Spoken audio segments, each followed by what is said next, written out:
Okey, untuk soalan nombor 9 ini adalah dalam bab asid dengan base. Okey, kalau kamu buka buku teks, dia muka surat. Okey, muka surat 134. Okey, dalam bab asid dengan base, muka surat 134.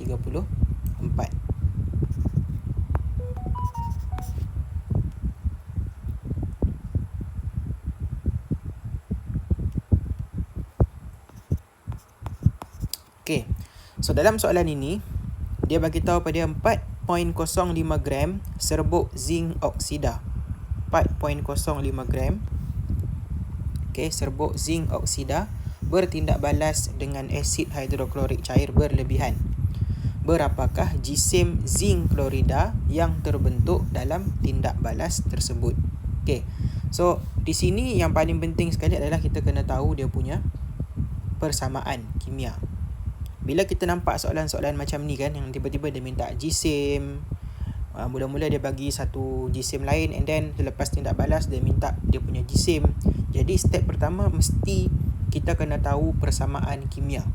So persamaan kimia ni dia kena balik semula kepada bab asid dengan base itu untuk tengok sifat kimia asid. Kan, apa yang berlaku bila asid bertindak balas dengan zinc oksida. Okay, so di sini kamu tengok muka surat, buku teks muka surat 157. Cari tindak balas di antara asid dengan base. Okay, asid dan base.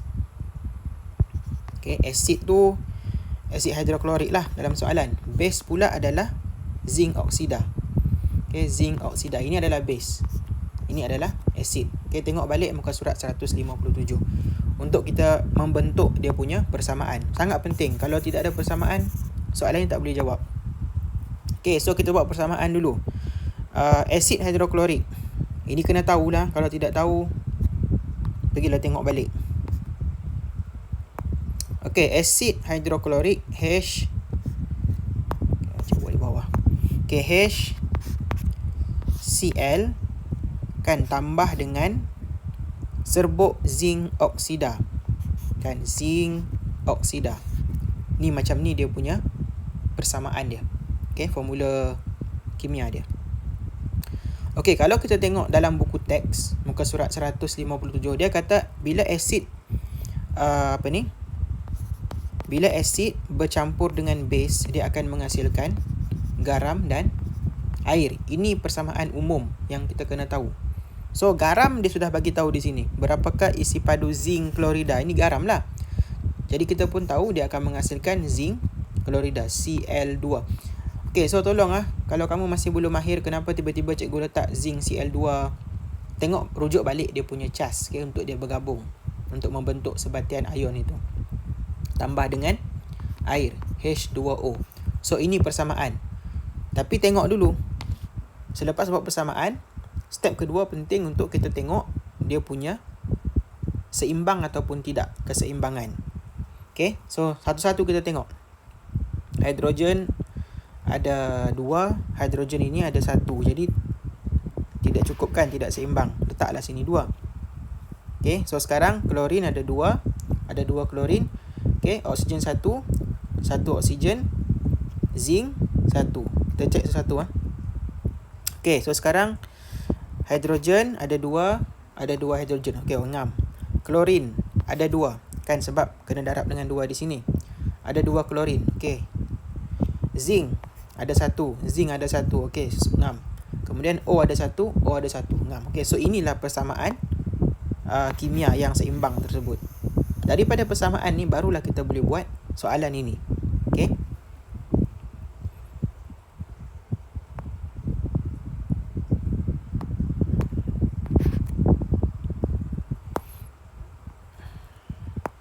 Okay, zinc Cl2. Kasih pindah dulu pergi atas.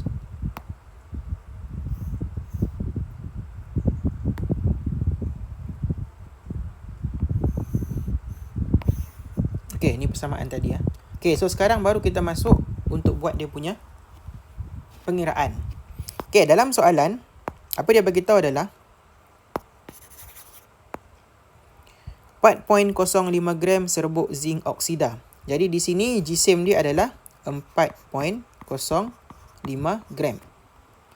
Bertindak balas dengan asid hidroklorik, berapakah jisim zinc klorida yang terbentuk? Jadi dia mau tahu this one. Berapa jisim di sini? Okay, dia bagi jisim zinc oksida this one, dan dia suruh tanya berapa this one. So step pertama macam biasa. Kalau kamu biasa buat soalan macam gini, mesti mau cari bilangan mol dulu. Cari bilangan mol.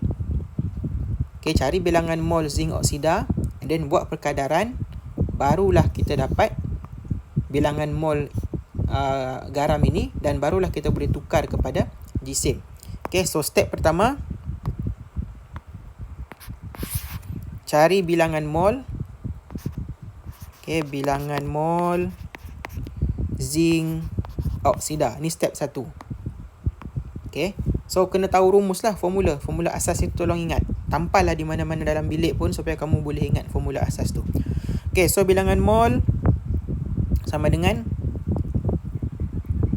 jisim bahagi jisim molar kan. Okay, mol sama dengan jisim bahagi jisim molar. Okay, macam mana mau cari jisim molar? Dia bagi sudah jisim atom relatif ni nah. Dia bagi O ada 16, klorin 35.5, zinc ada 65. Okay, so untuk cari jisim molar untuk zinc oksida ni,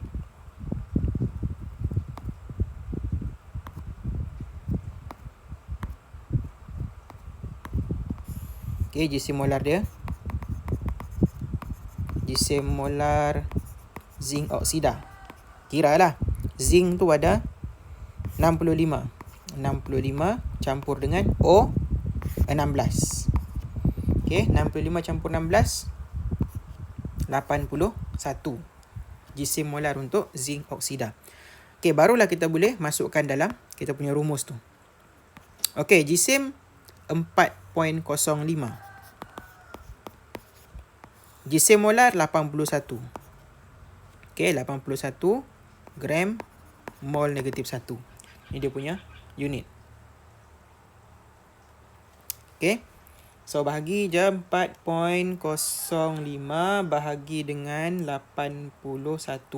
Okay, kita dapat 0.05. Ini G boleh kasih padam so mol. Okay, so sekarang baru kita dapat bilangan mol untuk this one, untuk zinc ini. Okay, bilangan mol dia adalah 0.05 mol. So di sini perkadaran tu penting sebab kita tahu bahawasanya daripada rumus ini, daripada rumus yang kita buat ni, bukan rumus, daripada formula persamaan kimia kita buat ni, 2 mol asid hidroklorik bertindak balas dengan ada satu di sini, 1 mol zinc oksida menghasilkan 1 mol garam dan 1 mol air. Jadi kalau di sini yang kita pakai sebenarnya adalah 0.05 mol, berapakah mol zinc klorida yang terbentuk? So jawapan dia samalah 0.05 mol sebab persamaan tu 1 menghasilkan 1. Kan? Jadi kalau 0.05 samalah 0.05 mol. Ataupun kalau contoh dia tanya berapakah mol asid hidroklorik. Jadi jawapan kamu adalah kan 0.1 lah. Kan 0.1. Sebab apa? Ini kena kali dengan 2 sebab ada 2 di sini. Macam tu.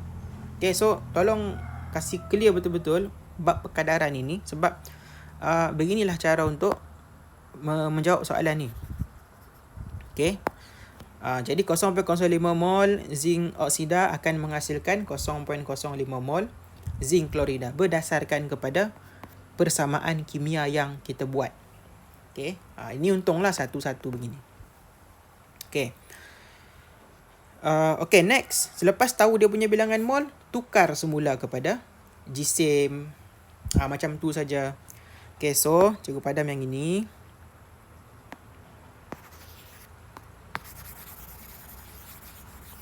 Okay, so sekarang step kedua. Step yang kedua adalah step ketiga. Okay, selepas cari perkadaran tu step kedua. Step ketiga ialah cari dia punya GSIM. Okay, GSIM zinc Cl2. Apa rumus cari GSIM? Kan GSIM sama dengan bilangan mol kali dengan GSIM molar. Okay, tolong Mahir dia punya pertukaran unit ni ya. Yang tadi tu kita kasih buat apa ni? Kasih naik atas saja. Kan, kasih darab berdasarkan kepada rumus yang tadi tu. Okay, so di sini bilangan mol berapa? This one. 0.05 daripada yang kita kira itu. Kali dengan GSIM molar. GSIM molar untuk zinc klorida berapa kena kira lah. Okay. So ini cikgu padam.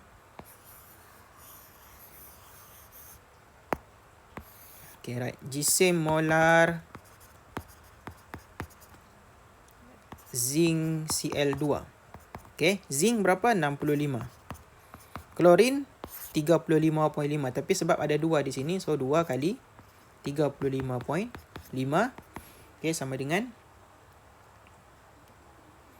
35.5 darab 2 tambah dengan 65. Dapatlah 136 gram mol negatif 1. So masukkan nilai tersebut dalam sini. Okay. 0.05 mol kali dengan 136 gram mol negatif 1. Sama juga mol ni kita boleh padam, tinggal gram. So 0.05 darab dengan 136 dapatlah 6.8 gram. So jawapannya adalah daun. So yang penting di sini adalah bila dapat soalan macam gini, kita faham betul-betul kehendak soalan itulah. Kan? So soalan-soalan macam ni adalah soalan yang pattern lah. Jadi kalau kamu sebenarnya banyak buat contoh-contoh macam gini, pattern dia sangat senang untuk difahami sebenarnya. Kan? Pengiraan macam biasalah kena banyak buat latihan itu supaya kamu terbiasa dengan pattern menjawab. Kan dia tak susah tau, cuma kalau kamu kurang mahir pengiraan susah lah. Tapi kalau kamu orang yang mahir mengira, benda ni hanya perlu kepada pengulangan. Kan? Tidak apa jawab soalan yang sama pun, yang penting kamu faham pattern menjawab itu. Apa step pertama? Kan? Step kedua apa? Step ketiga apa dia? Okay. So yang kedua adalah faham konsep perkadaran ini. Kenapa perlunya persamaan kimia untuk mencari bilangan mol? Apa kaitan 2, 1, 1, 1 ini? Kan? Okay. Cikgu padam dulu ni. Kita buat sikit lagi. Ini bahagian yang selalu pelajar dia agak susah untuk memfaham. Cikgu pun sentiasa fikir macam mana cara supaya senang sikit kau memfaham benda ni. Okay, contoh yang lain cikgu bagi tahu. Contohlah asid hidroklorik, dia bergabung bertindak balas dengan zinc. Okay, ini dia akan menghasilkan zinc klorida campur dengan hidrogen, gas hidrogen. Okay, seimbangkan persamaan, letak 2 sini. Okay, ngam. Okay, so contohnya lah cikgu cakap di sini dalam persamaan kimia macam ni lah. Kan dia punya persamaan dia 2 mol asid hidroklorik akan bertindak balas dengan 1 mol zinc menghasilkan 1 mol zinc klorida dan juga 1 mol gas hidrogen. Okay, so tapi kalau contohnya dalam soalan itu kita hanya menggunakan 0.02 mol asid hidroklorik. Jadi automatik kita akan tahu bilangan mol zinc adalah 0.01 sebab dia separuh. Okay.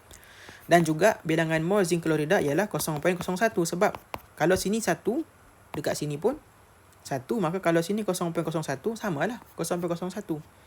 Ini berapa bilangan mol dia? 0.01 sebab dia punya perkadaran, dia punya persamaan kimia tu 1, 1, 1, 1, 2. Contoh lain, kalau di sini kita menggunakan 0.08.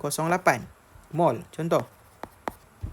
Okay, maka dekat sini dia akan jadi separuh lah kan. 2, 1 ni separuh. Jadi sini 0.04. Perkadaran nisbah dia tu. Kan? 2 nisbah 1. Di sini 0.04. Sama juga. Di sini pun 0.04. Sama. Jadi ini benda yang kamu kena mahir. Dan tolong kalau tidak faham, kamu boleh ulang balik video ni. Supaya kamu boleh mahir step untuk perkadaran tu. Barulah kita boleh cari bilangan mol, and then kita boleh tukar balik kepada jisim. Ikut kehendak soalan lah. Kalau minta jisim, tak jisim. Kalau minta bilangan mol, letak bilangan mol. Okey, cikgu harap penerangan yang ringkas ni kamu jelas. Dan tidak ada pilihan lah. Okey, pengiraan dalam kimia ni dia pattern. Kebanyakan soalan pattern. Cuma kita kena tahu bentuk soalan dia macam mana dan apakah pattern yang kita boleh guna selepas tu. Especially kalau soalan-soalan macam gini. Memang pattern dia lebih kurang je macam tu. Mula-mula dia bagi jisim satu benda, and then kamu kena tukar pergi bilangan mol. Lepas dapat bilangan mol, buat perkadaran, and then tukar balik kepada jisim. Okay, soalan-soalan pattern seperti ni. So, cikgu harap kamu faham. Dan kalau tidak faham, boleh cuba untuk ulang balik video ni. Okay, sekian, terima kasih.